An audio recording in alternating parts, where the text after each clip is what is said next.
Ace Man watching ABC the other night. Preview for the show The Rookie. One of the characters says, "I'll do my best, Sarge." Sarge says, "Don't do your best, do my best." Frank in Houston, get it on. You can leave us a message at 888-634-1744. Yeah, you can say, now as I think about it, it's perfectly fine to say, "I'll do my best." Mm-hmm. I have a lot of people say to me, "I did my best." And when you did your best and it's still a shit show, that means you're shit, which is a weird thing that people don't realize, that when they screw the pooch and then announce they did their best, well, then what are we really saying? You're not capable of doing this job, and it's an easy job, so something is wrong with you. Right. I don't know. Half the time people give me excuses, it actually gets worse for them. You want to know what? You want to know what'll work for me all the time? Hey, what happened out there? I tell you, I was drunk. Oh, okay. All right. That's good. All right. Okay. Well, sober up and finish the job. No answer to that, yeah. Have a cup of coffee and then see if we can go finish it. But don't tell me you did your best, because you did your best and it still sucked. But I was drunk. Oh, will work. Go ahead. All right. So we got some fun news today. Trump is facing criticism for referring to a female Bloomberg reporter as Piggy. Uh-huh. And this is just a wonderful article. It's packed with chick think, but let's just start with this wonderful clip from X. Mm-hmm. Sir, Yeah, if Jennifer, there's go ahead, nothing go ahead. incriminating in the file, sir, why not acting as Quiet, Piggy. Quiet, Piggy. It's very funny because, well, first of all, I'm reminded of Alec Baldwin and the quiet, and he called his daughter Piggy. Everybody went nuts on Baldwin with that, and there's certain... Here's what I'm trying to figure out, Dawson. There's certain things that people are actually upset about, and then there's other things that they have to act upset about but aren't a big deal. Anything to do with a dolphin, you have to act. You have to act super upset about, and no one. But the whole Piggy thing was she, who was Baldwin's daughter, was probably going through a really shitty 14-year-old Hollywood chick phase and being super fucking shitty with daddy. Sure. And I've been there. I know how it goes. Teenage girls, especially out here, especially if mama's whispering sweet nothings into their ears, can get really shitty with daddy. And she'd been really shitty to Baldwin for a while, and then broke a date or screwed something up or did something, and then he just called her little piggy. Right. And that's his fucking daughter. And I was like, get the fuck over it, and who gives a shit? And this is, by the way, this is a millionaire and a budding supermodel having problems. Please go find some real problems, people, would you? This isn't one of them. And I have to say that like all the time. So everyone went nuts over that Piggy episode, and I'm going to be consistent.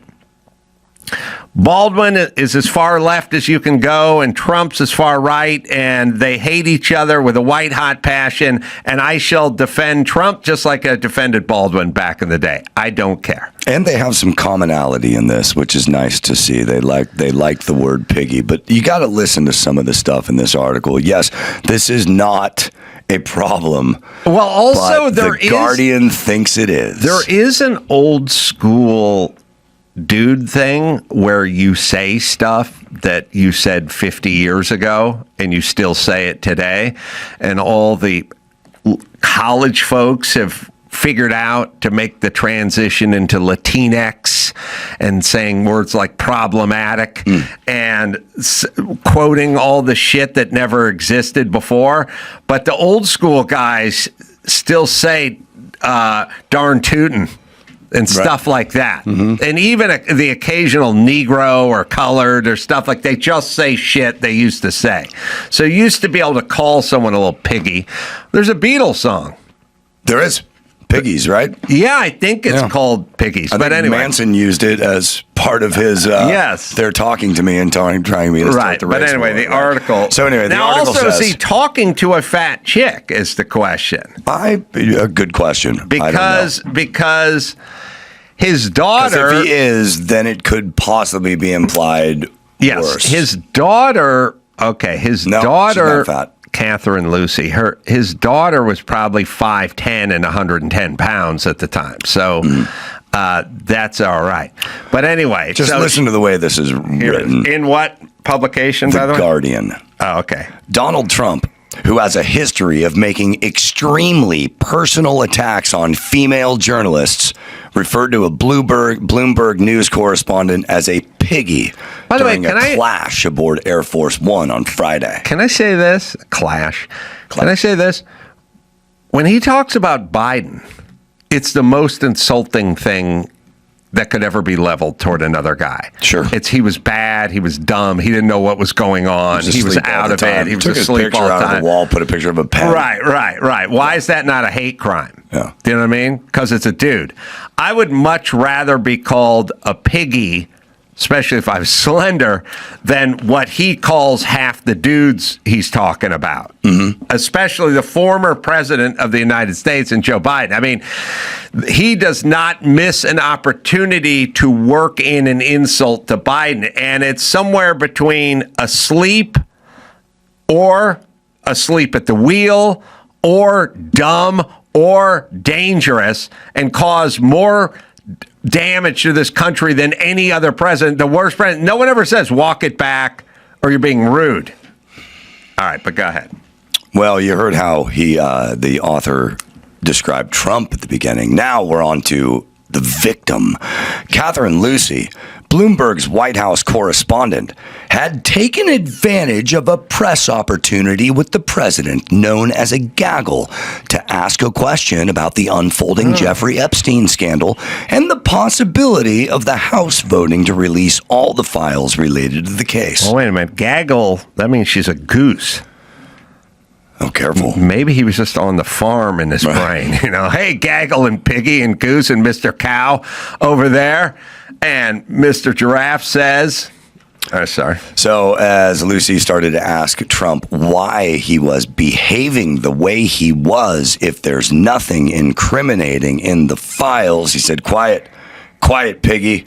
And Jake Tapper said it's disgusting and completely unacceptable. But let me explain what this is. Sorry. What this is, it's amusing. And I use this example sometimes, but when you talk to the crackpots, the religious crackpots, and the guys who run all these Middle Eastern countries, and you go, listen, if you don't get out of Syria in 2 weeks, we're going to bomb the shit out of you. And they go, you come near us and you'll feel the swift sting of Allah's sword upon your neck. And we go, oh, okay. Anyway, get the fuck out of Syria. We're going to bomb you, okay? Right. Like, you have a laugh. This, like, Jake Tapper's appalled, that's comical to Trump and J.D. Vance and anyone, any MAGA person. If you're not pissing him, if Jake Tapper's not pissed off, you're not doing your job. Right, so he's using Jake Tapper first, and then he says former Fox News anchor Gretchen Carlson called the remark disgusting. And degrading. Now, here's where it gets really good. Our White House journalists perform a vital public service. That's right. Asking questions without fear or favor. Yeah. Bullshit. What happened to 4 years of you with a guy who was comatose? Now all of a sudden you have journalistic integrity, and we're supposed to say, "Oh no, you're right." I like when they go up there. You didn't do your job for 4 years. We've had enough of your bullshit. Quiet, Piggy. Well, hold on. I did find out that Joe Biden's favorite ice cream is vanilla. So it's not like they didn't do anything. Right. And I did find out he had a birthday coming up. Right. So now, they didn't do nothing, Dawson. As I was going through this, I'll just get through this last little paragraph right here, and it just reminded me of your theory about chick think. I think it's bleeding all through this, especially right here. While name calling may seem harmless, coming from the head of our government, it often sets in motion a torrent of abuse towards the journalist, which not only impacts her ability to work, but also sends a chilling message to other women journalists who are confronting him with hard-hitting questions. Right. So she could be in her editor's office later that week going, look, I finished a reporting on the border. And he goes, hey, piggy, get out of here. And then he starts laughing real hard. I know they always do it, opens the door or whatever. By the way, this whole thing where like Trump is beneath the office of the president. Can you guys get the fuck over that? I think it's well established. He's not that guy.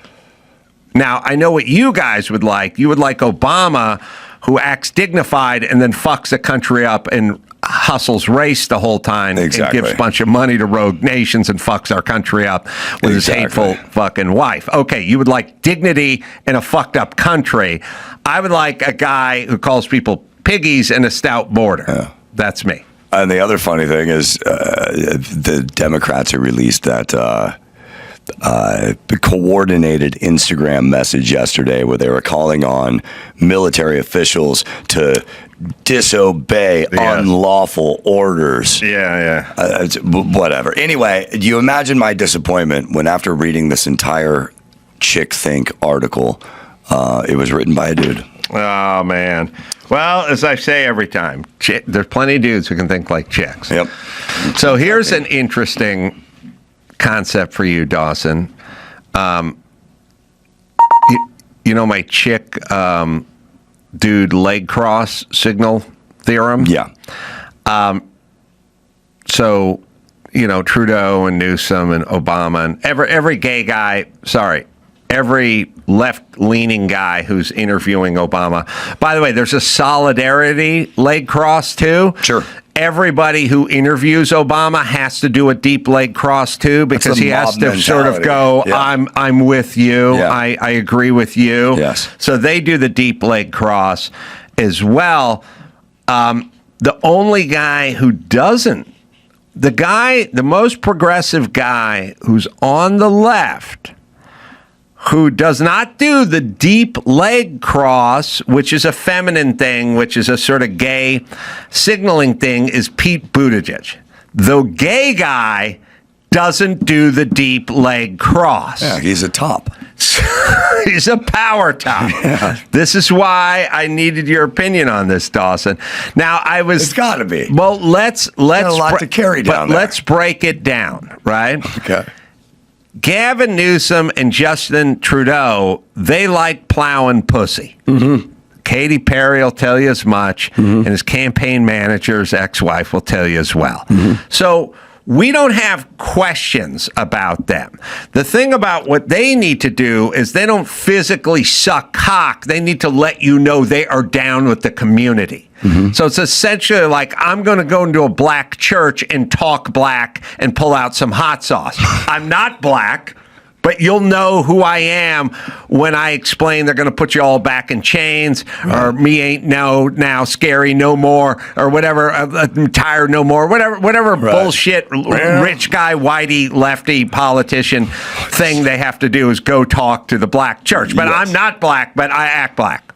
Okay, so the Newsoms, I'm not going to be tired no more. Yeah, whatever. Super embarrassing and insulting. And by the way, black people, this is on you for not being insulted. You should be insulted. But anyway, these guys, Obama, Newsom, Trudeau, and the list goes on, signal that we're down with the community, but I don't physically suck cock. But you understand. You have to give that signal because you don't suck cock. Yes, I don't. Yeah. I am down with your cause, LGBT, whatever community. Yes. All right. Yes. Buttigieg does suck cock, but he can't get elected sucking cock. No. So what he has to do, and if you look at his haircuts and think about his speaking, manner. Like if you just saw a picture of Buttigieg sitting around and a picture of Trudeau sitting around, you think Trudeau was the gay one. He's got all the bracelets and all the accoutrements and the fancy socks. Buttigieg comes across as a Midwestern businessman, right? Because what they're saying to him is, listen, you got to tamp down the cock sucking. Yes. Okay. We all know you suck dick. Yeah. Now let's not advertise. Right. And the other guys go the opposite way. And that's how you know, because I was watching him talk to the guys who have the deep leg cross, because they don't suck cock, but they're down with the cause. And he's sitting there crossing his legs like I cross my legs. And I think it's ironic that the one gay guy doesn't cross his legs like a gay guy. It is ironic, but there's a reason for it, and I think you found it. I think you found it. And with Buttigieg, I don't think you're going to see him like wearing a tank top at the Pride Parade or really talking a lot about, like here's my whole point. Probably not. He's not going to pull an Adam Schiff and dress up like Raiders of the Lost Ark at Halloween. And Kamala Harris is going to talk about being black all the time, even though she's half black. Right. She's going to talk about that all the time. Right. And she's going to talk about the gay community and the LGBT and the trans community. Mm-hmm. He's going to do much less of that talk, even though he's in that community, because he's trying to say to America, forget I'm gay, just vote for this guy. So there you go. Well, and the leg cross comes into effect. Well, you know what Michelle Obama's going to do? She's going to tell us how we're not grown up enough. We're not ready. But the good news is she won't be running for president. Listen to this. Okay. So thank you all for being there for us. You stepped into a role that carried a preconceived idea of femininity and wifedom that was founded on the landmines of racism and misogyny. Whoa. What the First Lady wears is one of the main ways, which you've already said, that a First Lady has talked about. It comes with so much historical expectation. How do you feel about the fact that the First Lady is an archetype for wifedom and femininity? Yeah, I don't agree with that. Don't agree with that. It's I think the part is coming up later. It is a completely throwback. I'll get to it. It's coming. It's a definition that has no current status in how women actually show up in the world today. Do you think that impacts the room that we've made for a woman to be president? Well, as we saw in this past election, sadly, we ain't ready. We ain't That's ready. why I'm like, don't even look at me about running, because you all are lying. You're not ready for a woman. You are not. So don't waste my time. Incompetence, or what's she mean? She means that we are misogynistic and we will not elect a woman, although I really think she saw some polling data and that there was no chance in hell she could ever possibly win. If you said I'll put it to you this way. By the way, they do this bullshit all the time where it's like, women of color. You guys hate Candace Owens, and any woman of color disagrees with you more than anybody. So don't give me the woman of color Deputy Governor or Attorney General of Virginia. Yeah, Winston. Sears. Right. Winsome. Yeah, you hate her. So don't give me the support women of color bullshit. Mm-hmm. Listen, I do not think that there is a guy I know in the Republican Party that would not vote for Margaret Thatcher over Tim Walz. If I just said, look, there's two people, they're going to run your country. One of them's Margaret Thatcher, the other's Tim Walz. They'd go, give me Margaret Thatcher. They have no fucking thoughts about her being a woman. We have thoughts about bad governance and bad ideas. Right. And a lot of the bad ideas come from the feminine side of the aisle. Have a merit-based philosophy, whereas we just want the right person for the job. She likes to do the whole misogynist, racist thing. That's by the way, that's all she does is go around making millions of dollars calling everyone misogynist and racist. But I do want to say this. Tracy Ellis Ross. Who's that? That's the woman. Thank you. By the way, I like when people do that. Yeah, I like when you say something. I miss that where you go, wait a minute, what time is it? Thank you. Thank you. See, I said we needed a clock, but you wouldn't listen. Right. But Dawson doesn't know what time it is. Yeah. Thank you. Okay. Thank you for not knowing who the fuck that bitch is. Mm-hmm. So here's the thing. I saw her earrings, though. She is she's the ambassador to all blacks. Okay. So when Michelle Obama needs to be interviewed, Tracy Ellis Ross needs to interview her, right? Because she's like an Oprah on a lower level. She's the black whisperer. Okay. You have to have her Okay. on all this stuff. Her mom is Diana Ross. Oh, how nice. Okay. And her dad is Robert Silberstein, an old Jew. Mm-hmm. The point is, so first off, the reason she doesn't look black is because she has a Jewish dad, a millionaire Jewish dad, and then her mom's a millionaire as well. And then she pops up everywhere as sort of the go-to black person. Here's who we're going to when we're talking to blackberry. So someone's got to interview Michelle Obama. Who's it going to be? It's going to be the black chick who doesn't look black because her dad is an old Jew who's a Nepo baby, who's super rich, that no one even fucking knows what she does. But she was on the show Blackish. Now, we don't need her, and all she's going to be is friendly for the black person she's talking to. So I'm watching her do her softball with Michelle Obama. And then I realize she pops up in the Eddie Murphy doc. Now, the Eddie Murphy doc is filled with comedians, and it's got the Dave Chappelles of the world and guys like that, and people that have worked with Eddie Murphy. She pops up. Doing in it? That's what I'm saying. I have no association. She made a movie with him 3 years ago called Candy Cane Lane that no one saw, no one heard of. And in the pantheon of Eddie Murphy movies, if he's done 80 movies, this one's 77th in terms of movies you'd like to see with Eddie Murphy in them. And they did the Arsenio Halls and the Coming to America and Working with Eddie or whatever, but because she's just the black ambassador and needs to be shoved into everything because she's a woman of color, they just shove her into everything. And now what year was Candy Cane Lane? You can look up. She was in one movie that's unknown with Eddie Murphy, and no one knows what the fuck she's doing on this thing, 2023. I didn't even know this movie came out, but the point is her mom is Diana Ross, and she needs to be here the same way you didn't know who she was with this. But so I was doing a 10 to 20 minute soliloquy about Tracy Ellis Ross. Mm-hmm. And by the way, it's fine. You're allowed to make a living. I wish my mom was Diana Ross. I got one of the other Supremes as a mom. Hard for the money. My mom couldn't afford a burrito Supreme. Forget about being in the Supremes.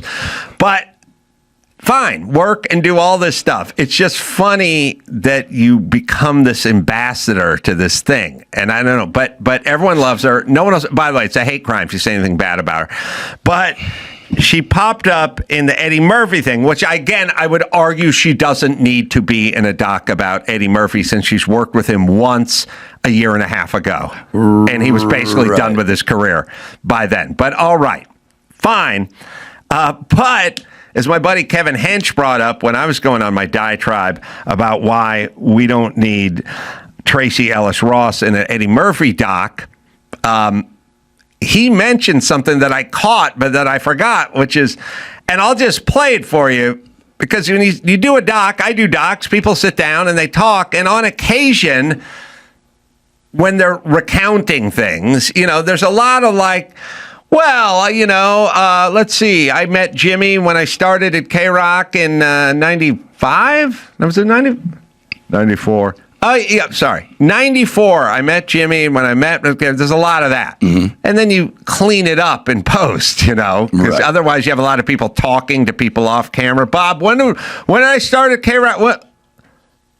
Oh, 94. Okay, there's a lot of that. Sure. All right, so she pops up like 3 or 4 times to comment on Eddie Murphy, who she made a movie with. He just has a sieve of a brain. Like, is that the right word? Sieve? Like, it just takes everything in? Sponge. He's like a sponge. That's the way I would describe Eddie. He's a sponge brain. Right. Why not just edit around the part where she said he had a sieve for a brain? And by the way, do we need her commentary? What does that add? It doesn't add anything. The point is that we're making an Eddie Murphy doc. And she's talking about she's Eddie a black Murphy ambassador. way after he was Eddie Murphy. If she worked with him in 2023, yeah, of course he is, because he has years of experience to build on. He's not really a sponge. He's just a lot smarter and more experienced than you are. He has a sieve for a brain. So it was kind of remind me one time when I was doing Vibe or whatever, and I think Sinbad was interviewing me, and he goes, "Man, you and Dr. Drew are so different. You're like that cartoon, Heckle and Jekyll." And I go, I'm picturing the two identical magpies, right? And I go, yeah, that's not what you mean. Yeah, maybe you wanted Fred and Barney or something, right. Or any other duo. He's thinking of Yogi Jekyll and Booba. Hyde. He meant Jekyll and Hyde, but he said Heckle. Said cartoon. He said, well, to be fair, he was thinking Jekyll and Hyde. Yes, and he said, you're like Heckle and Jekyll. I don't know if he said cartoon. Okay. He said Heckle and Jekyll, and I pictured the two identical magpies. And I just sat there because I was on TV, and I was like, I don't know. Do we circle back and I explain? It's necessary, but yeah, it kind of is. Like, hey, Sinbad, no. And it was like, well, one had a Cockney accent, the other just had a British accent. Like, I don't know, but they're the same. Yeah, that would have confused him. He said. Then I was like, his Dumbo audience doesn't fucking know what the fuck he's talking about. Anyway, all right. Do you have one more? Sure, I do. Joy Reid. Oh yeah. She's now changed her outrage.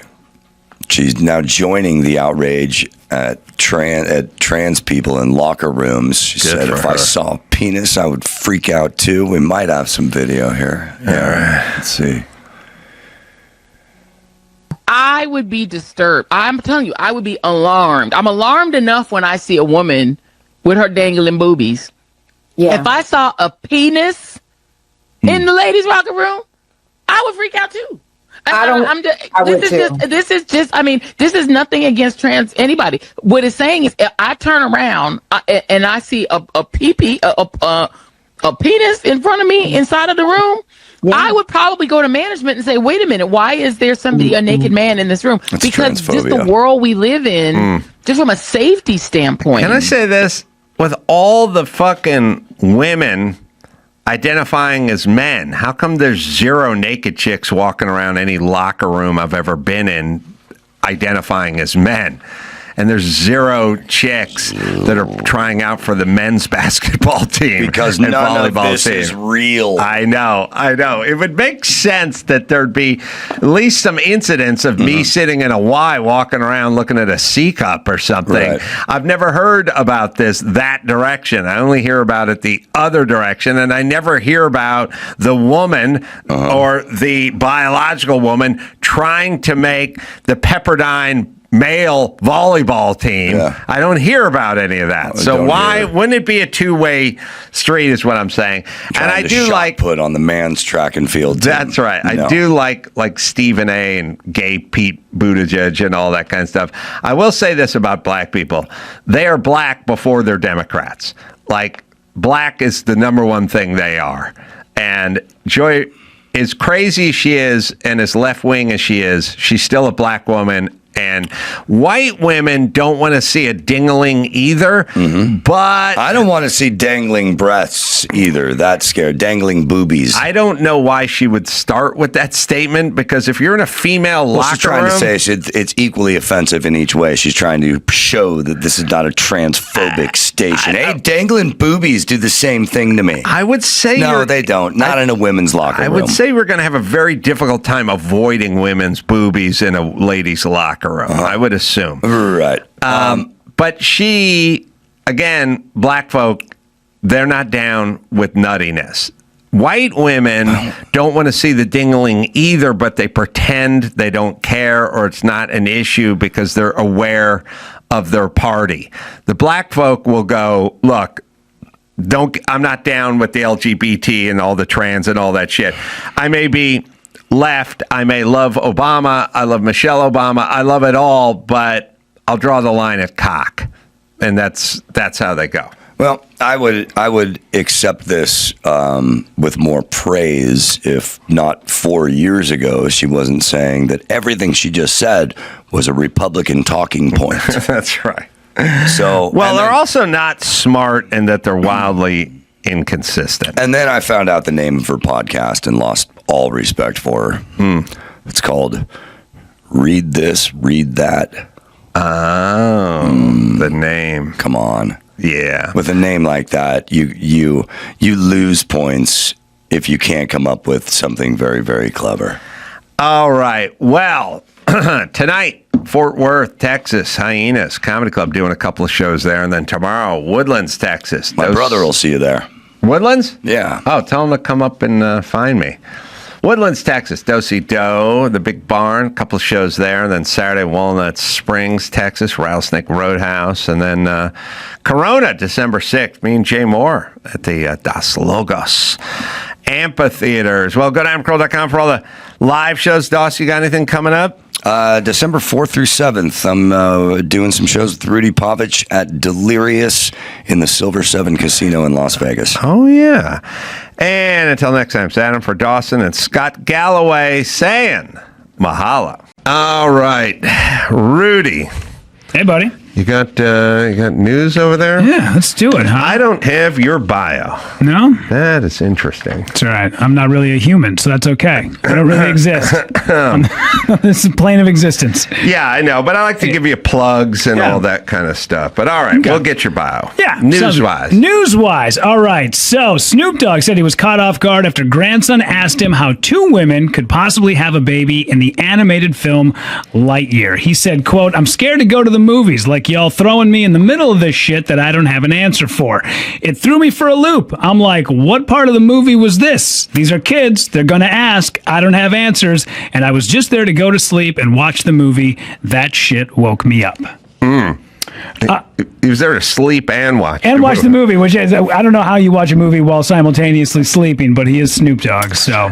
Yeah, I know. It's so funny that everyone gets their fucking panties in a bunch over this. Also, it's Snoop Dogg. Yeah. Like, if there's anybody on the planet that we don't need to be politically correct and or toe whatever societal retarded line we're getting into today, it's Snoop Dogg. Yeah. I mean, first of all he does is smoke pot and talk about pimping and hoeing. Mm-hmm. So also, get used to it. At some point, he was the person that parents had to explain to their children. Like, I remember I got grounded for a Snoop Dogg CD, and if my mom would have known that years later that lesbians would be in Pixar movies, she probably would have gave me the goddamn Snoop Dogg CD back and just been like, okay, just listen to your shitty music. Yeah, I mean, I think it's okay to explain your experiences.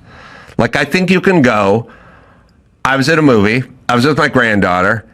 Two chicks popped up with a kid. My kid turned to me and went, what are these two chicks, what are these two mommies doing with a baby? And I didn't really have a good explanation for my 6-year-old granddaughter. Because that's what happened. Yeah. I mean, it's sort of like saying I got into an elevator and it was stalled in between floors. And someone goes, why are you talking shit about elevators? You go, that's what happened to me. I'm not saying I don't like elevators, and I'm not saying I don't use elevators, and I'm telling you not to use an elevator. I'm saying this is this thing that happened. Yeah. So you can say what happened, and then you can go, I had to explain to her that sometimes mommies love each other and end up getting married, or there's some sort of nice version of that that Snoop Dogg would never say. Yeah. And then there's what he did experience. But I do agree that, like, my whole thing, and I think all parents feel this way too, which is like, look, first off, whatever's out there, there's stuff out there. There is Al-Qaeda out there, and there's like honor killings, and there is genital mutilation, and there's bizarre German porn that I know? I'm an adult atheist, and it would freak me out, give me nightmares. There's all of it is out there. And then there's the trans community, and that's like, that is fine, and I don't care about the trans community. But then you go, the trans community wants to come into your first grade class and start talking to them about something. And then I go, that I don't want. Yeah. And then they go, why not? You have a beef with that community? And I go, no, I don't have a beef with a lot of stuff. I don't have a beef with the German porn, but I don't want it showed in the first grade. So there's stuff that I just want separated from that stuff. Yeah. And I think somebody decided, especially Disney and Pixar and Hollywood, that it would be a good idea to get everyone exposed to everything early, as if that was some solution. Yeah. I don't think it's a solution. Like, I think kids, especially in this modern society, find their way into everything eventually, and we don't need, like, do not worry. Your young son and young daughter will discover there's something called the trans community at some point, and they'll also discover Al-Qaeda at some point, and they'll also discover genital mutilation, and they'll also hear the song Man-Eater by Hall & Oates. It's all going to happen. All the shitty things in life are going to come on. We don't want it to happen. Yeah. We wish we could shield our children from Man-Eater. Yeah. But it cannot, or Abracadabra by Steve Miller. It's going to happen. Yeah. But I don't want to play Abracadabra while they're in the crib. Yeah, absolutely. Yeah, I feel the same way about Don't Stop Believing. Like, I don't need that in the classroom while the trans lady is trying to read Berenstain Bears. They are never going to be able to escape Don't Stop Believing by It's Tyranny. fucking possible. It is impossible. It is ubiquitous. It is everywhere. It's relentless. Yeah. It doesn't sleep. It's whatever the speech the guy gave about the Terminator in the first Terminator. Yeah. That's it doesn't what stop. Don't Stop It doesn't Believing. feel. It doesn't have remorse. You can't reason with it. It's an ear killing machine. Yeah, it's so bad. It's awful. And then on top of it, it was like it lulled for a few years. It came out and then it lulled, and then the goddamn Sopranos had to put it in to that final episode. And when it cuts to black and you hear the "Don't Stop," boom, and it was like it shot it into the stratosphere. And now every stupid fucking baseball game I go to, every time I go to a Lynx WNBA game, now I got to sit and listen to that goddamn song. Yeah, I will. I'm going to say this. Don't Stop Believing is not as bad a song as Abracadabra, but it gets played 72 times as much, or maybe 1,000 times as much. And so there's two categories for songs. There's horrible songs that get played enough that we should never have heard in the first place.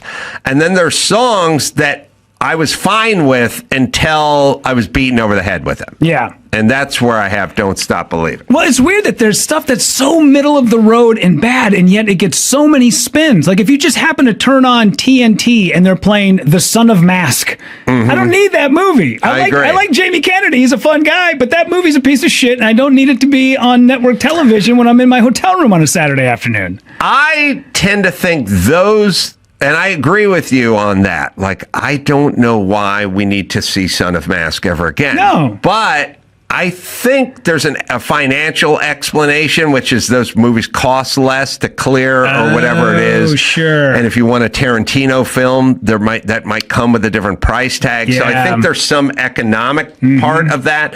The Don't Stop Believing part is just people being dumb. Yeah. And when you're dumb, you like repetition. And you're basically more animal than man, and that's where Don't Stop Believing comes in. But anyway, the whole point is we do not need to pipe in Don't Stop Believing into our kids' nursery, because at some point they will be hit with Don't Stop Believing. Yeah. And I say feel the same way about the trans Absolutely. stuff. Yeah. Plus, also, I like that old Louis C.K. bit where he goes, I don't know, it's your shitty kid. You figure out how to talk to him. Why do I have to be the guy who's bringing it? Did you see this video? This is great. This is peak North Carolina. A North Carolina woman is being celebrated after a video clip of her physically detaining a suspected pickpocket in Venice went viral on social media. Venice, Italy. Venice, Italy, yes. Yep. Mm-hmm.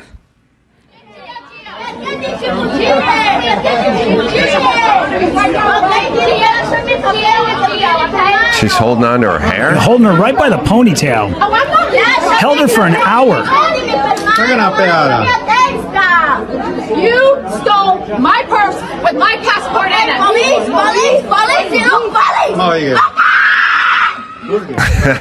I do like when chicks think if they scream loud enough, shit'll get fixed. Yeah. Call them. Okay. There's a great moment in here where she talks about her kids. She's got 8 kids. Is it an Italian woman? Italian woman, yeah. She's a smoke show, too. She's pretty cute. Oh, Both them gals, yeah. I think that's part of it. Yeah. Gotta be cute. There's a whole episode of White Lotus where they go. It's on a loop, guys. You can turn that off. Yeah, there's an episode of White Lotus where there's women that are sort of like that, like very good looking. They're in Italy. They use their looks to get by, and then they end up scamming guys like that. But one of the things a woman yelled, which I love, is as that woman was screaming, the suspected pickpocket, she said, "You're not getting away. I'm not stopping, kid. I have 8 kids. You don't get to me." Wow. I'm always secretly jealous of those people because I would let her go. I just want to hassle it. Yeah. I would say just give me my shit back and then you can leave. I don't need to deal with this. I don't need you to get around. I don't care. I just want my stuff.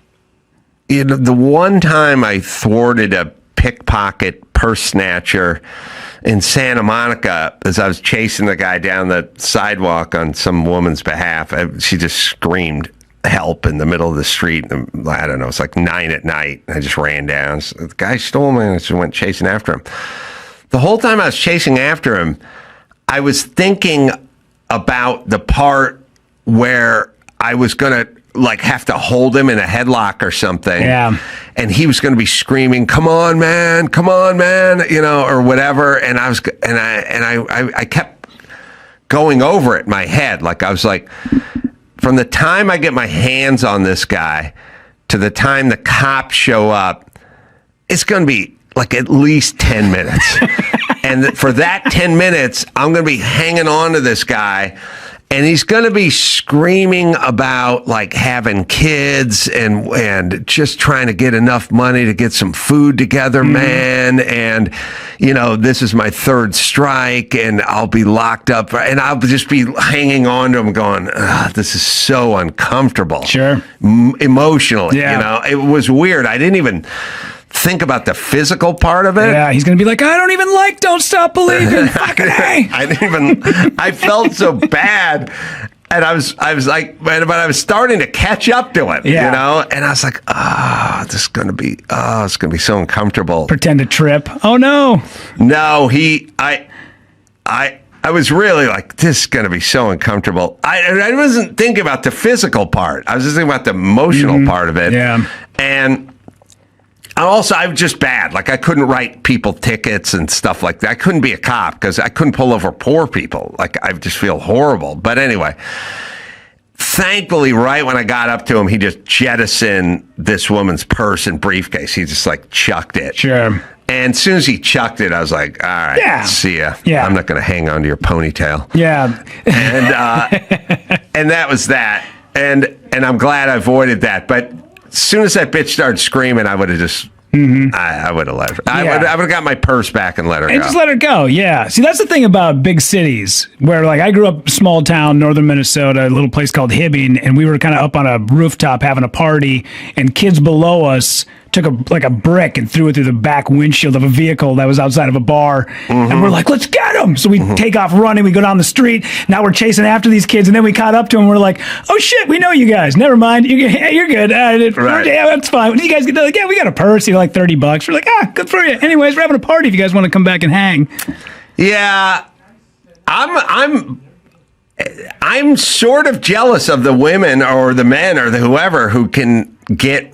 First off, if somebody steals shit from me, I don't take it personally. I just feel like they're thieves and they want money. Mm-hmm. You know what I mean? Sure. So they're people, like when you do stuff to them, they take it personally. Yeah. Would they like internalize, or maybe they're narcissists? I don't know, but they get really animated about it. But I never would, because they're not stealing stuff from me. They're stealing stuff from a victim who happens to be me. But it's the same way like driving on the freeway and getting cut off. Like that person's not cutting you off. That person's cutting a car off that you're in. Yeah. Yeah. So, all right, moving on. Here we go. So Delta agrees to pay $79 million in a settlement to South Los Angeles residents after its pilots dumped jet fuel on neighborhoods more than 5 years ago. In January 2020, pilots of a Boeing 777 turned their Shanghai-bound flight back towards LAX after experiencing engine trouble shortly after it took off. However, pilots were forced to dump their fuel reserves since the jet exceeded its max landing weight of about 160,000 pounds. The liquid rained over thousands of cars, homes, businesses, and schools. They have agreed to not only pay the $79 million in the settlement, but also have everybody's properties tested, and then upon that, be given a certificate confirming that their property is clear. So they figured they're fueled up because they're going to Shanghai from LAX, right? So they got thousands of pounds of fuel, and then they're going to burn off thousands of pounds on the way to Shanghai. But when they turn around and land, they're too heavy. So they got to dump that fuel.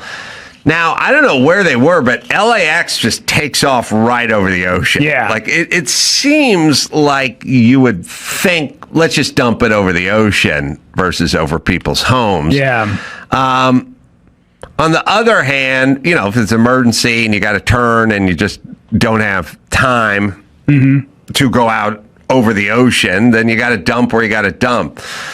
My feeling is you want to live in the flight path. You get a little break on your home. Absolutely, yes. But shit happens every once in a while. Yeah, also, this does feel like, because, you start hearing like some of the clients and the victims and the lawyers that are involved with this. And even though I'm not a big fan of big corporations, and I do like Delta, probably my favorite airline to fly, it does feel like this is an opportunity for people to make some dough, and this is exactly what they're going to do. If it was something like jet fuel on my property, I might just say, listen, just come and clean it up. Make sure it's fine. I just don't want any residual things happening to my pets or to my kids. But other than that, just clean it up and let's just bygones are bygones. Yeah, you got a pressure washer? Yeah. Hit the roof. Yeah. We're cool. Throw in the earbuds. Yeah. The thing about this is everyone's going to do the, my child has asthma and it flared up and blah, blah, blah. Deep pockets and all that. Yeah. All that stuff. But I don't know. Like, I feel with air travel, I feel like we don't appreciate it enough, and we don't understand it enough, and we don't really understand how glorious it is. It's amazing. And what a gift it is. Absolutely. And how I was trying to work out this bit, but I'm trying to work this bit out where when you get your real ID, that's all that we have to have your information on it. And I don't know what else, retinal scans or whatever they're doing. But I'm like, they need to put a little picture of the Donner Party on that. And like when you're at the airport and you're fucking throwing a pissy fit because your flight to Phoenix is delayed 40 minutes, you need to look down at the Donner Party and go, these people walked here and died in a snow-covered pass and had to get into cannibalism. They had to eat. They ate the animals first. Yeah. Then they ate the guides second because they were Indian, and then they ate themselves. Right. And you're bitching because you can't get to Phoenix by 1:30. Yeah. And I just feel like people are like way too. Here's the thing about flight.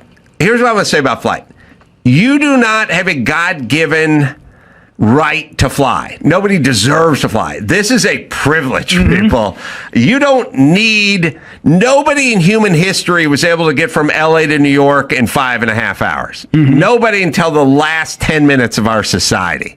People died, spent many, many months, got lost at sea. You know, God knows, the Kraken got them, Indians got them. You know, I mean, this is the first time in world history that we've been able to do this, and you need to appreciate it a little more. And you also kind of need to go, wow, we're really pulling something off. We got 200 people that are flying to Shanghai or wherever they're going. I mean, that's pretty good. And once in a while there's going to be delay, and once in a while there's going to be a mechanical thing, and there's going to be a shit happens kind of thing. But that should all come with the territory, and you should appreciate what you have. I had that conversation with my daughter on a flight. We were talking about, you know, parties back in the day that had to take, you know, wagons west, and as they were trying to figure out the lay of the land, and she was like, and I was like, you know, that they had to kill their own food, and she wasn't impressed by any of it. And I said, by the way, they had no Wi-Fi. And she was like, get out, what? They walked all that way, no Wi-Fi? I was like, yeah, that didn't exist back then. They just had their thoughts and not even a path. They were the ones making the path that went all the way to the goddamn ocean. I know. So I just feel like people need to...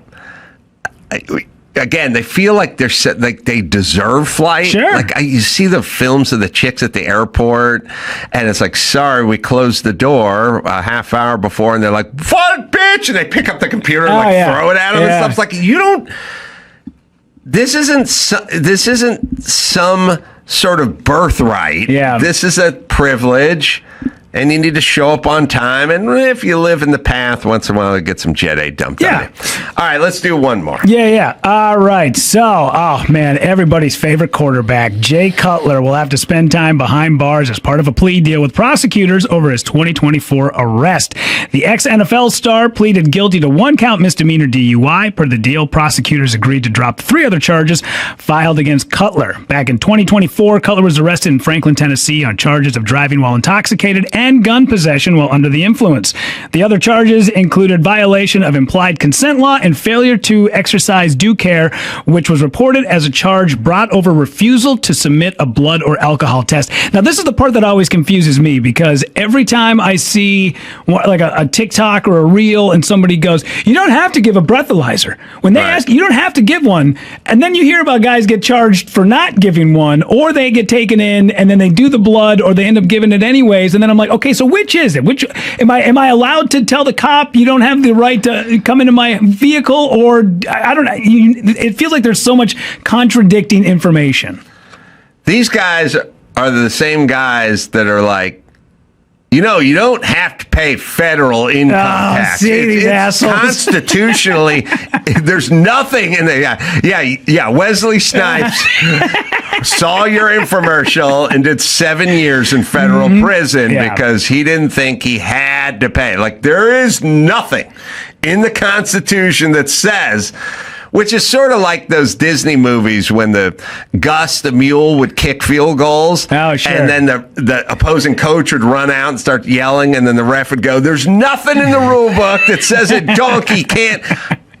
True. Still implied that it's not legal. Yeah, we need a human. Right. So they will. Now, what I've learned from attorney Mark Garagos, who's in the back and going to come in here and talk Menendai in a moment, the tips are, if you just left the bar, like you just took a couple of shots and left the bar and get pulled over, take the breathalyzer because it hasn't fully entered your blood system. If you were watching the game, had some drinks, cut yourself off in the fourth quarter, left after the game and were driving home and got pulled over, take the blood because they got to bring you in, and your blood alcohol levels going down as the time wears on. You guys mind stopping by Subway real quick so I can get a footlong sub? I'm just a little hungry, that's all. Yeah, but also, listen, Cutler I like, but if you got a gun in your car and you keep in your glove box, and then you get pulled over for DUI. Yeah. I don't think that should be drunk, intoxicated, and gun possession. Yeah. It was in the car. Like, you also have you have a tire iron in your car too, which Yeah. could be used as a weapon. Sure. And you're drunk, but the tire iron was always in the car. Yeah. I mean, if you're waving the gun around while drunk, but if they find the gun in the car when you're drunk, the gun was in the car that morning when you weren't drunk. No problem. Yeah, he was on his way to practice. That's he stopped by right. and picked up a 9mm. Right. So I'm just saying, I don't know about the gun part. Yeah. It is weird that there's actual time in jail, which normally you get like suspension of your license and Which he whatever. also got, yeah. I also, if I was running for president, I would run on a unification platform, which is, look, age of consent all over the road in this country, blood alcohol level, legally intoxicated all over the road, pardon the pun. Let's just call it 16 and 0.10. All right, can we do that? Yeah, we can move on. That way, when I go to Hawaii and I'm talking to lady friends, I wouldn't have to do the math, or I've had a couple of drinks when I want to talk to my lady friends on the drive home. Sure. There's a lot of calculations going on. You just make it 0.1 or 1, what is it? 0.1. Wait a minute. Point zero one. 0.01. You make it 0.01 and you make it 16. And by the way, I feel like that crew is the same group. Yeah. It's the same group of fellas Sure. who could really benefit from some unification. Yeah, here. absolutely. You know what I mean? Yeah, no math involved. Plus, I don't know if you've seen Cutler on the field. He's not great at math. A lot of times he'd be out there and he'd be like, all right, guys, third down. And they're like, Jay, it's actually second. He's like, oh, shit. And I could bargain with people. Like, I could go like, all right, we can dip down to 15 if you can give me 0.015 or something like that. We'll go up with the alcohol. We'll come down with the age. But either way. Yeah, like a Scales of Justice. Yeah. In a way, yeah, a lot like that. So, and she wouldn't be blindfolded, but she'd have beer goggles on. Lady Justice would be wearing beer goggles, and I could negotiate that. Gypsy Couture shorts. Yeah, let's just start at 16 and 0.01. All right. Yeah. All right, Mark Garrig's waiting out there. Lots of updates on the whole Menendez thing, which has been an interesting story. Rudy, I don't have your I think Chuck came and brought it in. But, he did? Maybe. I think so, maybe. But somebody snuck in here, Yeah. but I don't know where it went. if not, don't worry about it. You can find me at Rudy_Pavich on Instagram. You can go to my website, adamcarollasopener.com, because nobody remembers my goddamn name. And then also, I got a couple of shows. October 3rd, I'll be in Jenkins, Minnesota, doing Snarky Loon Brewing. And then you can catch me on Black Friday, November 28th, at Heavy Rotation Brewing in Minneapolis. Yeah, I do have her. Yeah. Sorry. Yeah, get it on. Got to get it on get on Dr. Sport for 5 season. What's going on out there, Drewski? Everybody wants to hear my thoughts on Rob Reiner and that catastrophe. You want to get into it a little bit? Sure. Let's see. This is, it's. Most people are aware what happened, and yet no one seems to be able to make sense of what happened, which is exactly the point. That when people are on drugs or coming off drugs, they're to understand what they're doing, thinking, saying, behaving rationally is a gigantic mistake. Right? Yeah.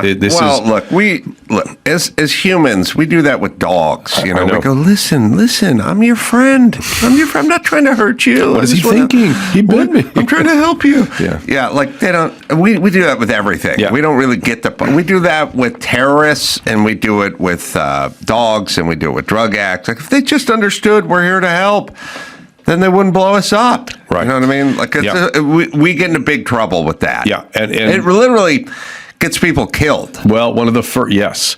And it doesn't help people either if you're trying to help them to do that. And one of the first lessons I learned working in a psychiatric hospital for all those years, early on, I thought, do not assume that other people's brains work like yours does. Do not make that assumption. I have that trouble with women. Well, their brains don't work like yours does. I'm talking about work at all. Not just like mine. You don't have to work like mine. Go ahead. Yeah. So, it's a huge mistake to superimpose your thinking on someone else's brain function. And so let's start with that. Then this kid has had multiple treatments, which is not uncommon. And there's this whole story that's kind of interesting. I spoke to a guy yesterday who knew, why am I blocking on the son's name? Help me, anybody? Nick Reiner, yeah. And he had done some podcasting with him. It's a guy named Dopey Dave does the Dopey podcast. He was actually thinking about bringing Nick on as a co-host. He sort of liked him that much. But one of the things we both sort of started chatting about was how Rob Reiner's way of dealing with his son's illness was to make a movie about his son, right? Which it puts a huge burden on the addict, who's already feeling immense amount of guilt and shame, to live up to this movie and what the father has portrayed him as, which of course they can't do. Well, do we know that was initiated by Rob Reiner? The movie? Yeah. I mean, did the kid initiate it? Well, what do you mean? Yeah. I don't know. Rob Reiner went to his kid and said, I want to make a movie about you. Yeah.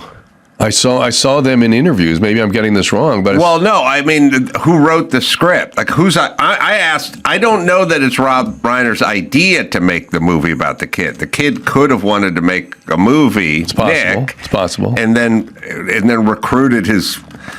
I mean, it's possible oftentimes, well, it depends. Yeah. Look, oftentimes famous director dads, when they do a project with their kid, it's their kid's idea because 100%. the dad's off to bigger and better things. Yes, so 100%.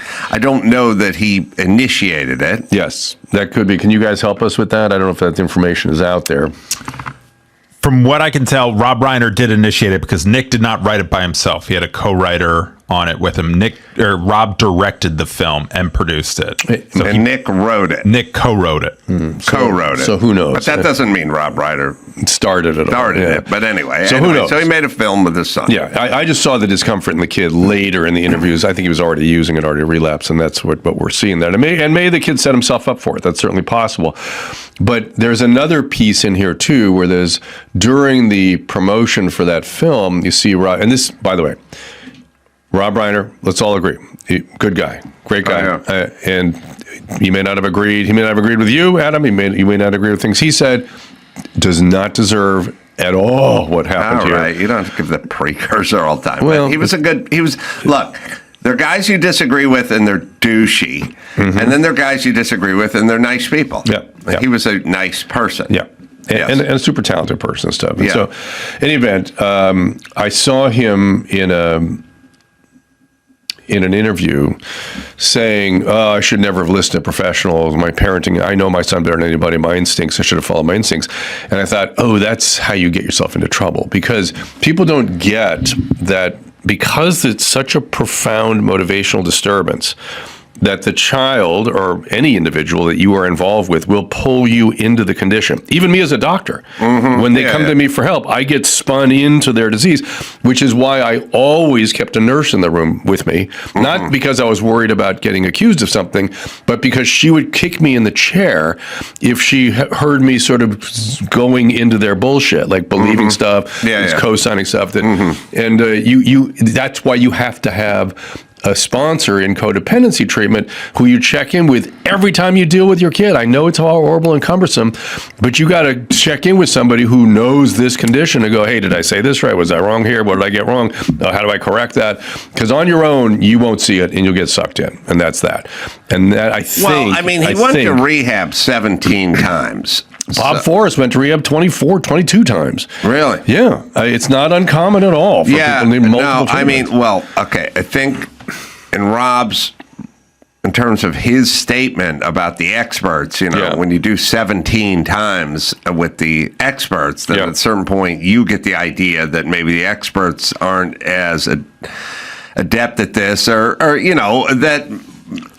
maybe.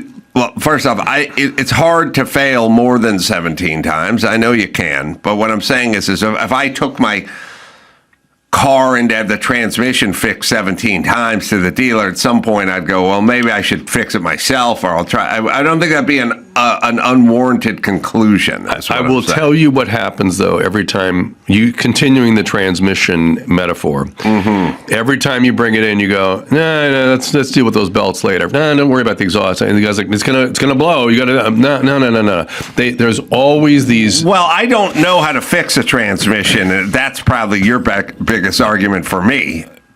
Meaning you should listen to me about the transmission. Well, I've tried you 17 times. Now I'm going to try myself, but I don't know how to fix a transmission either. Right. So let me add the score up of things that people routinely don't do, that they must do, or the identified kid can die. We're talking about meth, heroin here particularly, or fentanyl, whatever. If they get arrested, make sure they go to prison. And if they are doing illegal things, make sure they get arrested, and then make sure they go to prison. Okay, they never do that. No one ever does that. Well, okay. Look, I mean, and in California, it's hard to do that. They don't put them in prison for anything. The reality is, they are not. If they're okay, if you are out and you have resources, and you're going to find a way. To get treatment or to use? To use if you're out. Yeah. Correct. And, it needs, we don't like incarcerating people, and we don't like incarcerating people because of drugs, but it will save their life. Right. Because they can't access the drugs. Right. And well, not just that. Because loss becomes the primary motivator, right? Well, I'm just saying from just a physical standpoint. Look, we could put you in a cage in the living room and it would work. That's right. We'll feed you breakfast bars and Gatorade, and we'll put a latrine there, and you'll sit in a cage in the living room. There was shit like that going on in Mexico for a while, where parents were doing that. I mean, it would work. It would be, it'd be miserable and all that kind of good stuff. But I mean, the reality is prison has cleaned up a lot of people. And I would argue that the low-income nobodies, now not in New York City and not in Los Angeles, but if you were in Indiana or Kentucky or whatever, and you're just a low-level nothing person with no money, and you get caught up with drugs, you end up going to prison, and then you end up getting sober because you went to prison. Now, if you're in Manhattan or Los Angeles, there's a revolving door, so you don't do that. And if your dad's famous and has a lot of money, then you don't do that. But it's probably, if you're some kind of white trash with no family income, and you're in a red state that doesn't tolerate that shit, hey man, then you go somewhere and then you end up getting clean. One of the teen moms got in that mess. She was dying of fentanyl addiction in Indiana. And they put her in long-term and put her in a long-term program while she was there. She ended up being a peer counselor. It was magnificent. It was a year and a half, couple years, and it was like, this is how you do it. Right. This is how you do it. But letting them languish on the streets or in a guest house is not really the answer. Correct. But it's important for people to know, and this is the point I'm trying to make, is that one of the things that breaks through denial, one of the ways to break through that disturbance of motivation that is drug addiction, is loss. And the things that get lost that catch the attention, not always, but often catch the attention of addicts, is loss of life. Like they have a near-death experience. So loss of health, loss of life. Loss of, for women particularly, their children. Then, oh shit, I got to get something together. Loss of important family members, spouses, that kind of thing. Loss of access to your kids, if you're a man. That gets them. And then loss of freedom. It's not just that they're cleaning up in prison. It's that they're like, they don't like the loss of freedom, and it makes them think, maybe I should do something different. I've got a friend of mine who's a long-term recovering, he's a magnificent nurse now and a nurse practitioner and stuff. He was a nurse administrator, and he was a primary cocaine, he was a garbage bag kind of thing. And but he trafficked in cocaine in Newport Beach, of all things. And he kept going in prison, getting arrested. He was on one of these street corners, up by not Fashion Island, but South Coast Plaza. And every time you get in prison, you go, I must have been in the wrong corner. So he kept changing corners. And then the last time he got arrested, he's like, oh man, something is really wrong. What is wrong with me? Oh, I know. I keep the cocaine in my shirt pocket. I got to put it in my socks. That's the thinking of drug addiction, right? And then finally it did get through to him, finally, after multiple arrests. And it took somebody reaching out their hand, somebody kind going, you tired of this? And you tired yet? You tired of this? And he went, yeah, I'm tired. Well, let us show you a different way. And that's how people get well, is how they get well. And it's hard to watch, and it's dangerous. That's the other part, which is how do you keep somebody safe through all that? And of course, the addict plays that up on the parent, particularly the mom. They will say constantly, the mom believes the child will die if the mom doesn't do something. That is the main play of the child with alcohol and addiction. They play on the mom more than the dad, and then they create conflict between the mom and the dad. If the dad is easy, they go to the mom, right? Yeah, and the mom's like, okay, he's going to die. He's going to die. He says he's going to commit suicide.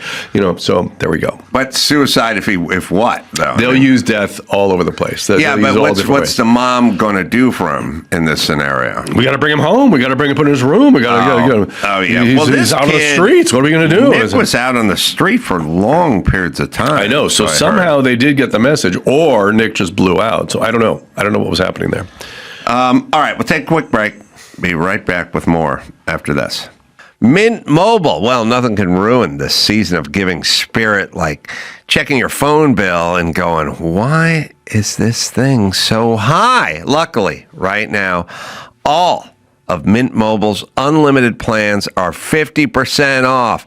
You can get a 3, 6, or 12-month unlimited plan for just $15 a month. This is what phone service should cost, not whatever mystery number your carrier decided on. It's a phone plan that just makes sense, which is rare. Am I right, Daphne?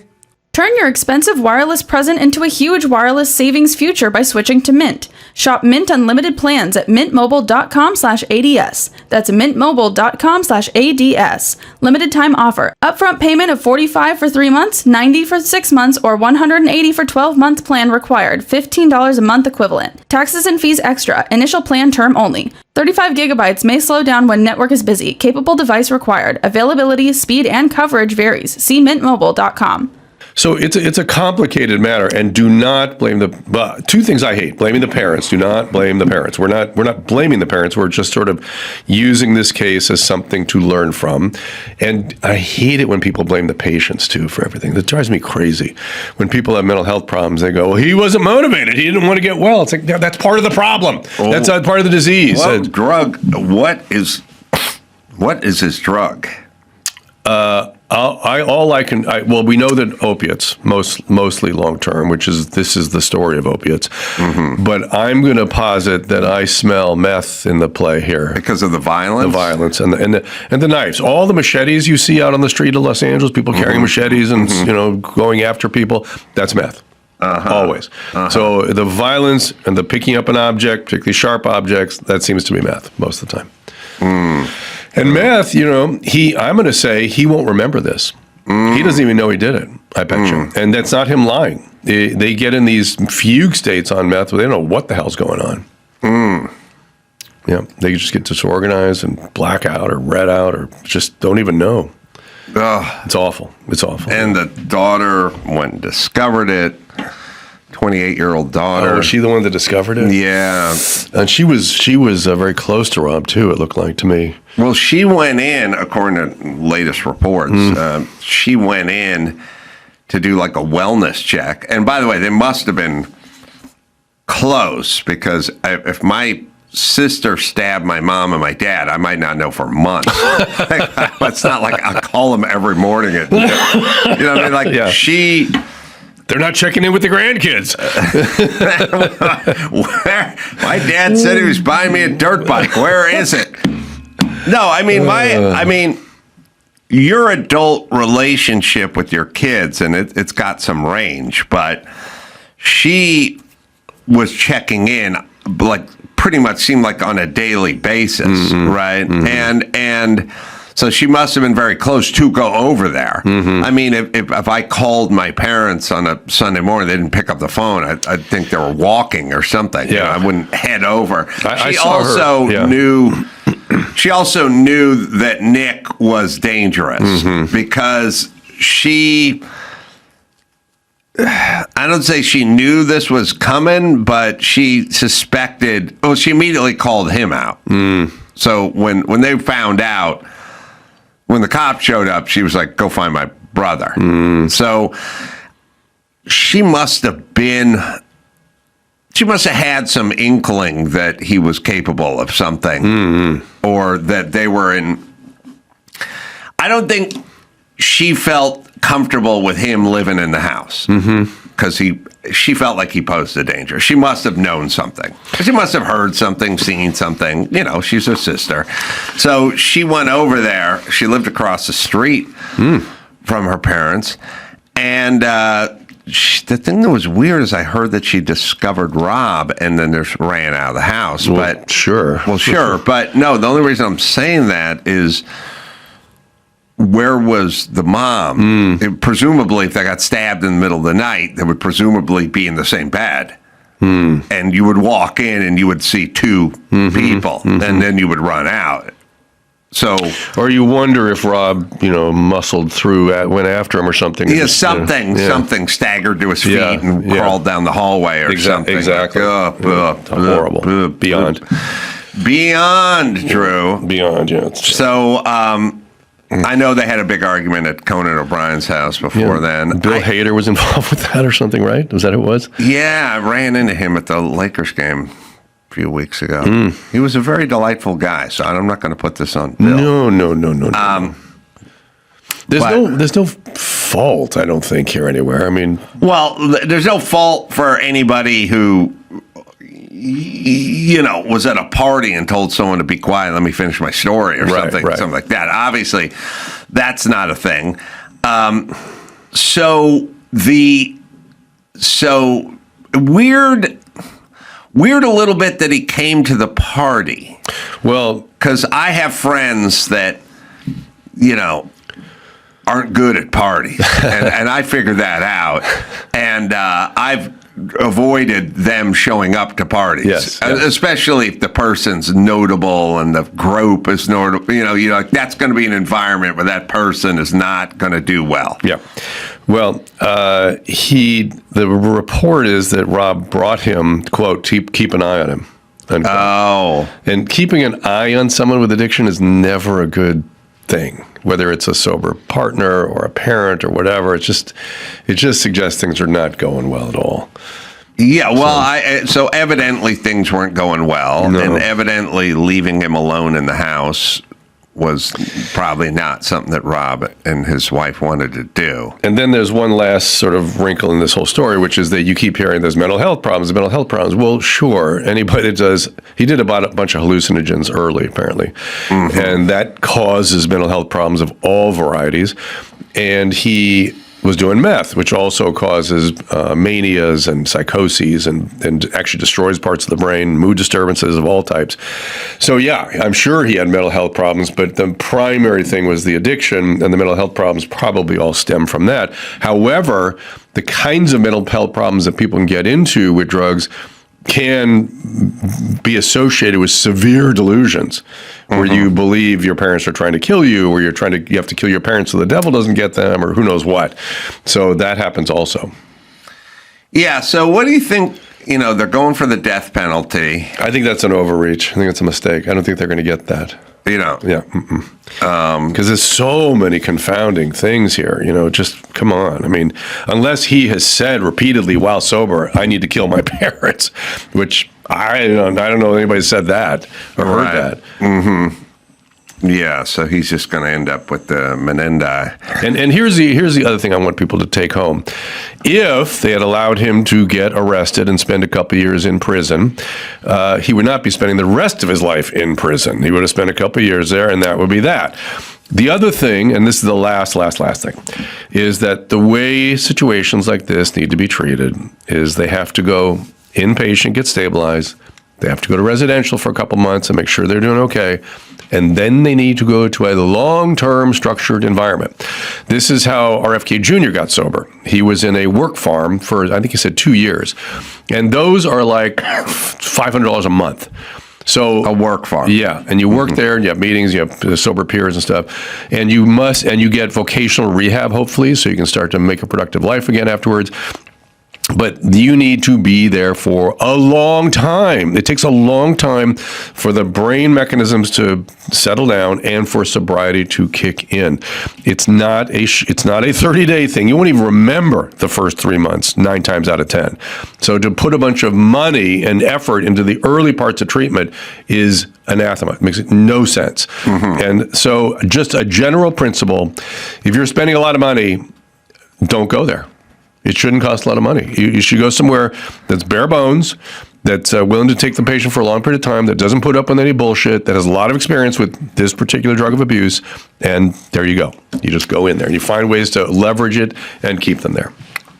Words of wisdom from Dr. Drew. Yeah. All right. I'm going to be at the Sagebrush Cantina tomorrow night with Brad Williams.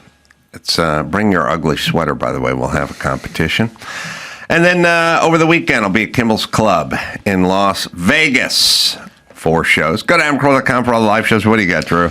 We do a show Tuesday and Thursday at 2 o'clock, 4 o'clock Pacific time on Wednesday. And check out something really interesting. Yesterday, like I said, I spoke to a guy who does a podcast, Nick. And we have good interviews, interesting people there. And I suggest it most highly. You guys will like it. The easiest way to get it is look for the blast on X and just click on that. So, till next time, Adam Carolla for Dr. Drew saying, mahala. Yeah, get it on, got to get on. The judgment government to get it on. Dr. Drew's board for size specialist, discourse antibacterial specialist. What you going on there, Drew? I heard the boys prepping some bird. They seem proud of what they've done, my friend.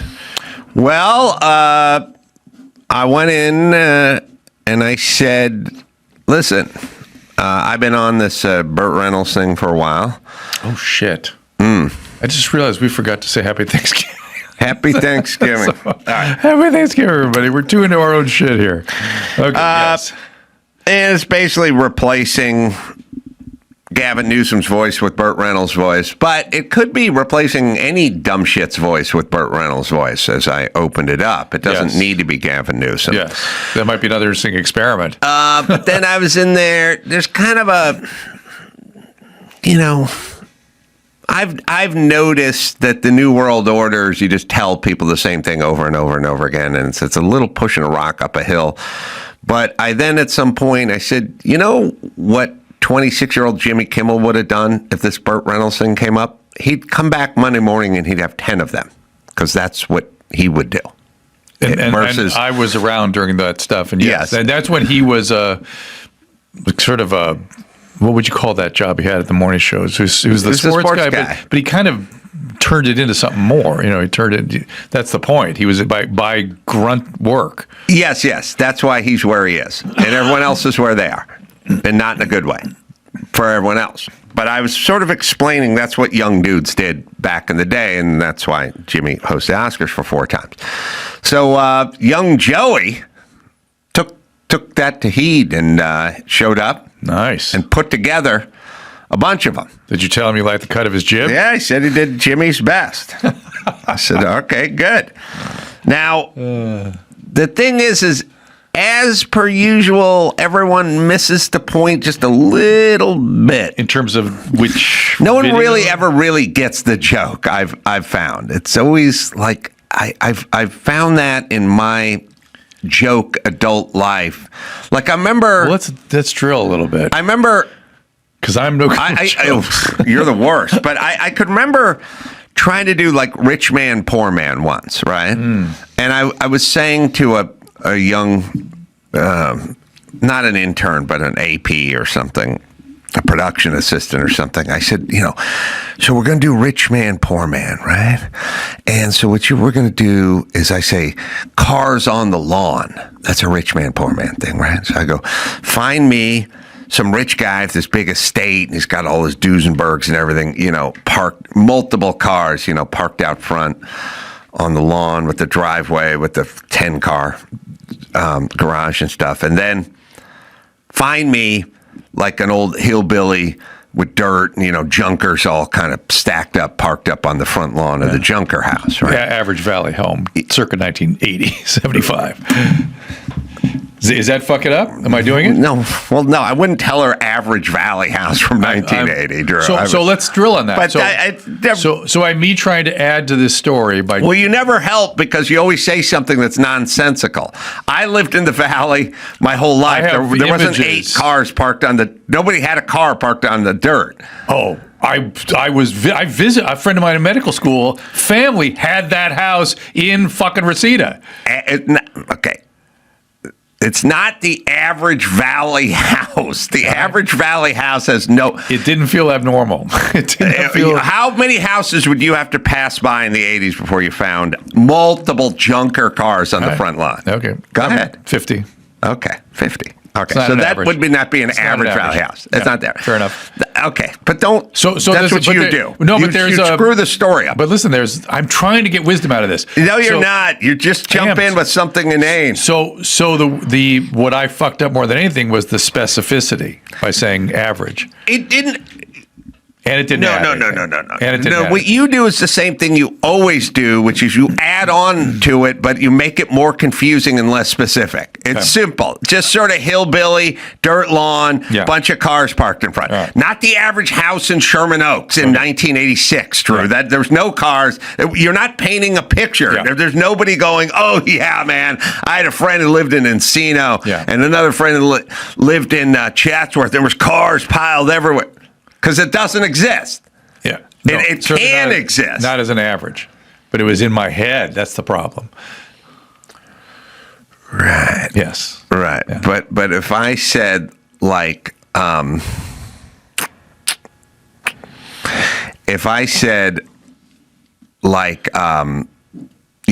just like the average car rental place at an airport and then you went or high-end mall.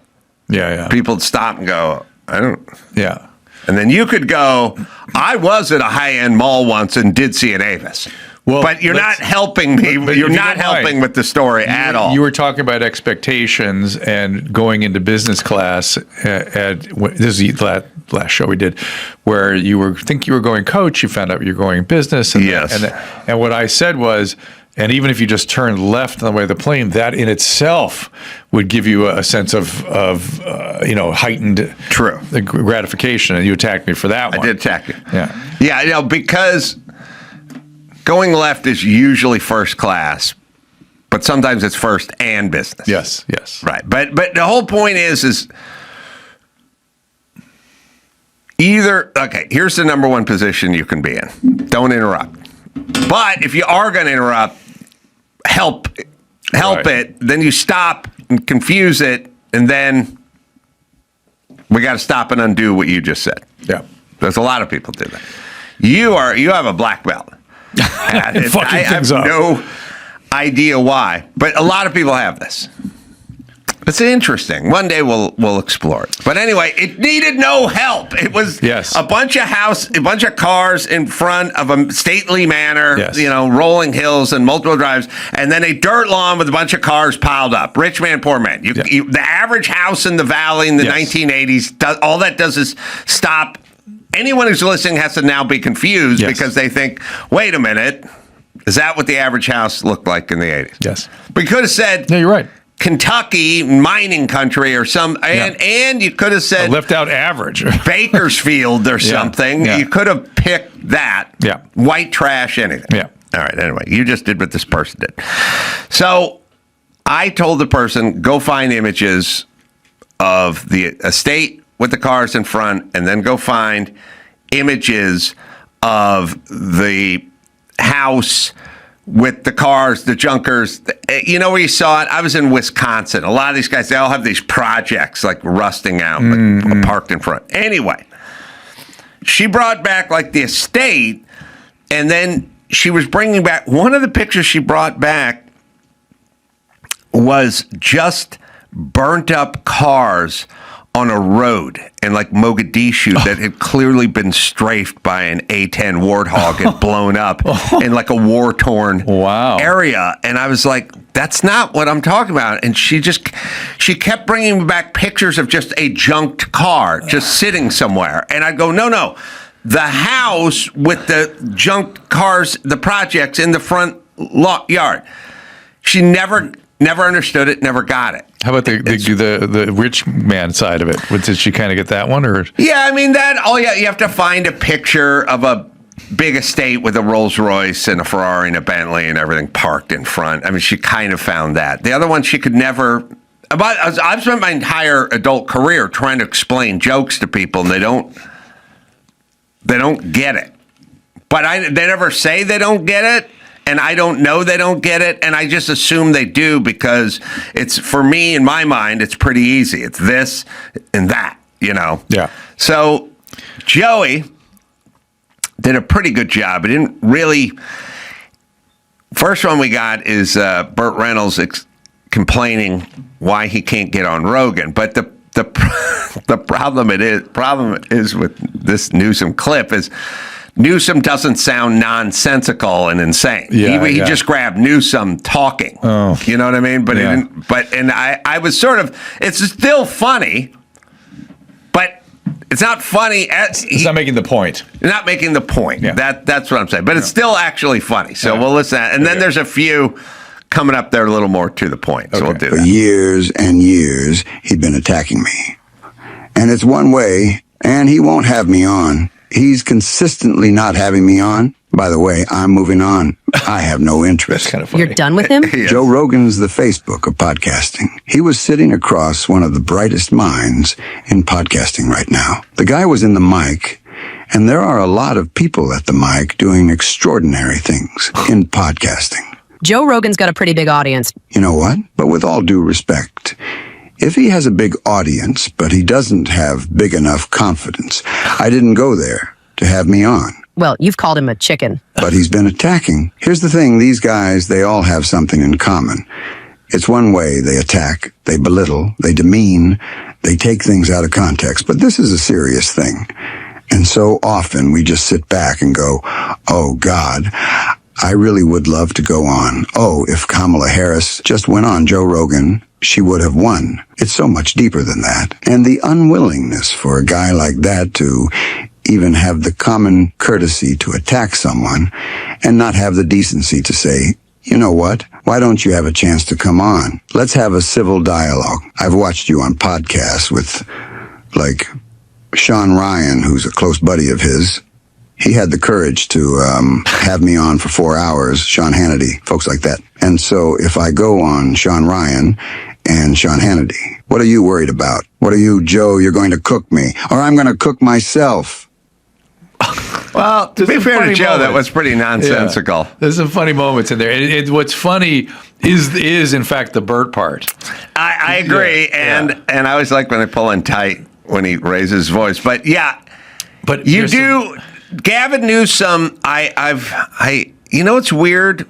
Also, I'm guessing it's mostly chicks who vote for that guy. I try to explain to women all the time, that person doesn't make any sense. They're not fucking tracking. That's not a plan. They're not saying anything. And they go, I like him. You know what I'm saying? So I think it must be chicks voting for Gavin Newsom because he does not track. He doesn't make sense. Said about their prime minister is he's dreamy. Therefore, that's it. Right. He's in. But he said some stuff in there. Justin Trudeau. Who's not the prime minister anymore. Who was the prime minister, yes. Right. But he says some stuff that's kind of odd, and it jumps out more as Burt Reynolds. I agree. Yeah. It underscores his insanity, his sort of non-linear tracking. And this notion that Joe having an opinion about Newsom being full of shit and not, I mean, he would say we're attacking too, right? We're not attacking him. We're just we're just like, who the fuck is this guy? Why does Joe liked living in California, and he moved out because Gavin Newsom fucked up California so badly that he moved out. So yes, he has thoughts. He might be pissed, but when he talks about him, he just talks about him just it's Newsom creating what Joe is talking about. Yes, that's the part he misses. It's as though some sort of personal attack. If Newsom would take care of this state, I would be his biggest advocate. I would jump behind him. They don't attach anything to results. He'd have to finish the train, help with the homelessness, clean up downtown. That's it. Right. Do it. Let's go. But their thing is more chick think. You don't like him. Ugh. Yeah, I don't like him because he's fucking up the state. Completely. Right. All right. We got Bert as Obama attacking Trump. We got Sonny Hostin. What? Racist country. We got Michelle Obama. See, now this is Joey's genius. He's picking black women and putting Bert's voice over Michelle Obama's. Joy Reid. Oh, Jesus. Let's jump down to Joy Reid. We'll just work our way around. Yeah. Right. So this is Burt Reynolds as Joy Reid. And again, the experiment is these are people you think you may agree with, or you think they're at least good commentators or something. Once you remove the image, the likeness, and the voice, and you put Burt Reynolds' voice over it, you realize, okay, so what Gavin Newsom sounded like was a babbling idiot. Yes. But when he's got the deep leg cross and he's moving his hands all over the place and he's having a conversation with some fucking he-she friendly confines podcast bitch, well, then you kind of watch it and you go, okay, yeah, that guy makes sense. When you just hear it as Burt Reynolds, you go, what the fuck is he talking about? Burt looks drunk. So he sounds drunk. But, some of these, Joy Reid, I'm like, I'm ready. Let's watch this. But Michelle Obama, I'm like, I'm going to feel bad about this. All right, let's start with Joy Reid. Feel bad for her. They can't fix the history they did. Their ancestors made this country into a slave hell, but they can clean it up now because they got the Smithsonian. They can get rid of all the slavery stuff. They got PragerU. They can lie about the history to the children. They can't originally invent anything more than they ever were able to invent good music. We black folk gave y'all country music, hip-hop, R&B, jazz, rock and roll. They couldn't even invent that. But they have to call a white man the king because they couldn't make rock and roll. So they have to stamp the king on a man whose main song was stolen from an overweight black woman. Wow. Yeah, Jewish guys wrote that you ain't nothing but a hound dog. But anyway, yeah, they really, Bert underscores the nonsensical thought process of all these people. It's really interesting to me because it's all incomplete thinking. Yeah, it's all incomplete thoughts. Yeah. Yeah, it's like me going, Drew, you don't even, you're such a bad doctor. Your frames are all fucked up on those glasses, man. And you know what? You actually said something made more sense. You come in here, the way you park your car, I mean, come on. Come on, man. Come on, man. What's interesting, though, is I understand the point she's trying to make. Yeah, I know, but she's not making it. No, that's the whole point. But here's what I'm saying. You know what chicks are doing? They're reacting like your dog reacts when you're in a good mood or in a bad mood, right? Yeah. They don't know the verbiage. They don't. Your dog doesn't speak English, but you come walking in and you're like, "Hey, Snoopy! Hey, Snoopy! Hey, Snoopy!" And the dog's in, and you're going, "Snoopy bad," They go like, "Ooh," but they don't understand the actual words. Right? That's where we're at now. The people her fucking fans barely speak English, and that's all they speak. That's their only language. And the way these open spaces in that her logic make it impossible to have a discourse. Yeah, right. There's no dialectic because there's no there. It's like a cloud. It's like your cloud's taking shape. I'll cleanse your. We'll have Bert as Barack Obama, attacking Trump. Let's do that. Bert's good for everything. I know. It turns out it was kismet. Did you ever see Mike? You know who Mike Carano is? Do you remember Mike? Yeah. He did a documentary where he took the the wax museum, Burt Reynolds from the Hollywood Wax Museum, when it closed down, bought it and took it to this woman that wanted it on the East Coast. And they have this adventure, sort of like, Tu Wong Fu, Julie Newmar, thanks for the memories. It's sort of one of those sorts of dude adventure documentaries. It's pretty fucking funny. All right. Anyway, check it out. Anyway. He's deploying the National Guard in American cities, claiming to stop crime waves that don't actually exist. We've got masked ICE agents pulling up in unmarked vans and grabbing people, including U.S. citizens, off the streets on the suspicion that they don't look like real Americans. We've got an HHS secretary who opposes proven science and promotes quack medicine, a top White House aide who calls Democrats the whole party domestic extremists. We've got some poor labor economists who got fired for accurately reporting bad jobs numbers that the president didn't like. I mean, it's like every day is Halloween, except it's all tricks and no treats. That's interesting too, right? Yeah. Now that's different. It's more coherent because he's a dude and he doesn't have thoughts popping in. So you know what I think what women do? Yeah. Women go, so what women do is they go, Shelley, you showed up late to the party. You didn't bring, and you're fat.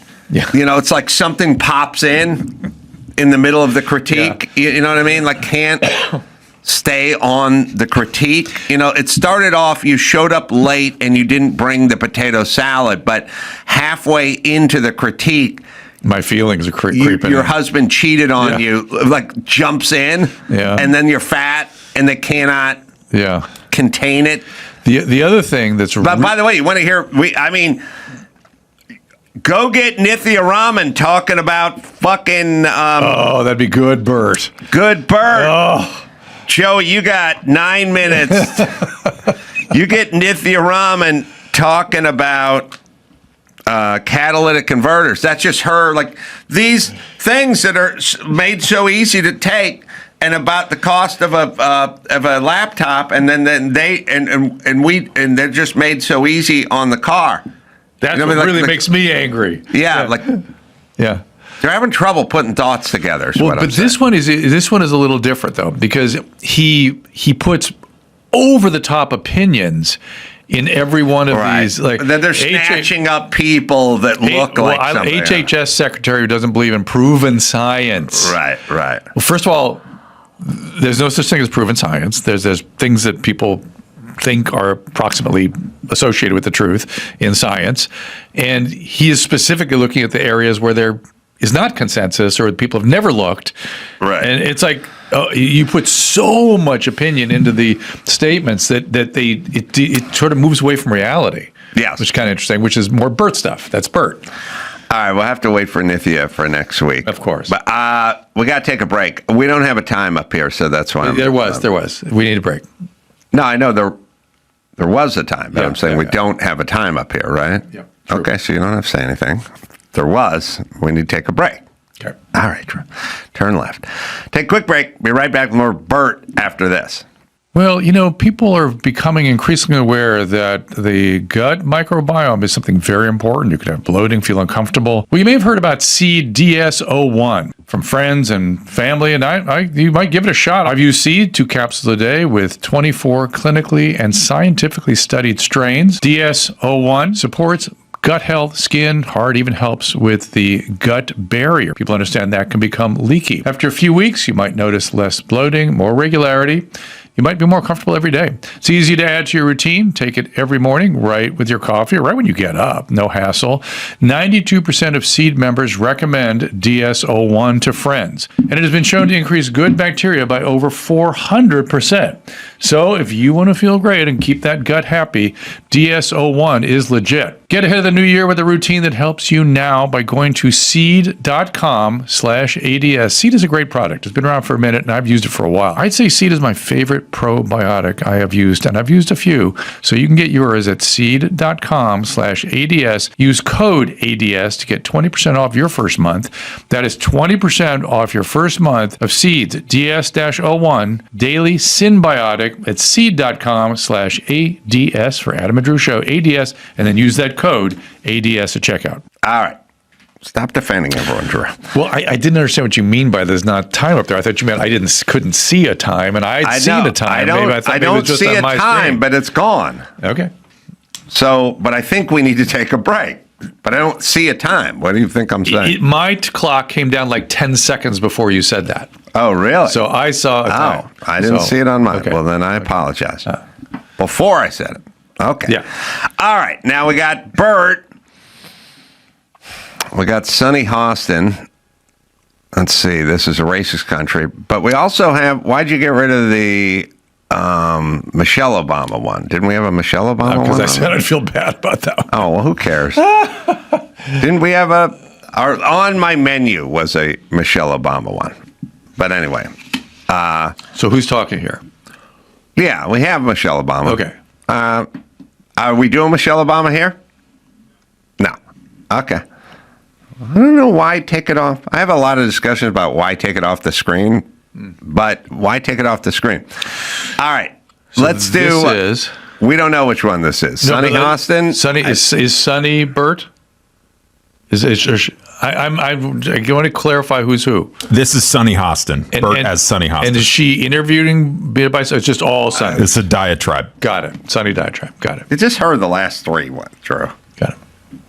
This is a country based on racism and slavery, and founded in it, there is systemic racism and misogyny, and there are people that I've never met anyone that raises their hand and says, I am racist. However, there are people that seem to be able to look the other way when it comes to racism. So you have a president who traffics in misogyny, who traffics in xenophobia, who traffics in sexism, and one against a black woman. So don't tell me that this country is ready for a black woman. Don't tell me this country is ready for a woman. Bert. Now she has a different way of she's a little more linear. Yeah. It's a little she more doesn't logical. Interrupt. Well, she's full of shit, but she's not interrupting herself with her own dumb thoughts in the middle of each. That shift into the president from the country to the president was abrupt, right? I didn't see that coming. Well, that's what he traffics in, Drew. Yeah, and then I thought that's an interesting word. It's so well. That's what we want to hear. It's lawyerly, and it's calling back to slavery, and interesting. It's got to be weird in almost 2026 just to be ensconced in race all the time. I wonder what her kids would report, because her kids are super successful, and they've lived with her stuff for their whole life. I just wonder how much infected them. Or if they rebel against it, or would be so interesting. They can find it everywhere, and there's a. In our day, we rebelled. So I'm wondering. No, they don't rebel. Yeah. The left doesn't rebel against their own. The right rebels against their own. Yeah. The conservative dad gets the daughter with the nose ring. Tim Walz's fucking daughter's weirder than he is. You know what I mean? Yeah. Or Michelle Obama's stepdaughter, or whatever. They go harder that way. Yeah. Which is weird. I ask that all the time. Why aren't you guys rebelling against this? Yeah. And going further. I mean, George Soros' son just wants the money, so he does more of it. But if my dad was George Soros, I'd be like, oh, fuck this. You know what I mean? But then you'd be out the money. Then it's easier to do with Jim Carolla, because all I'd be missing was that Tony Bennett CD.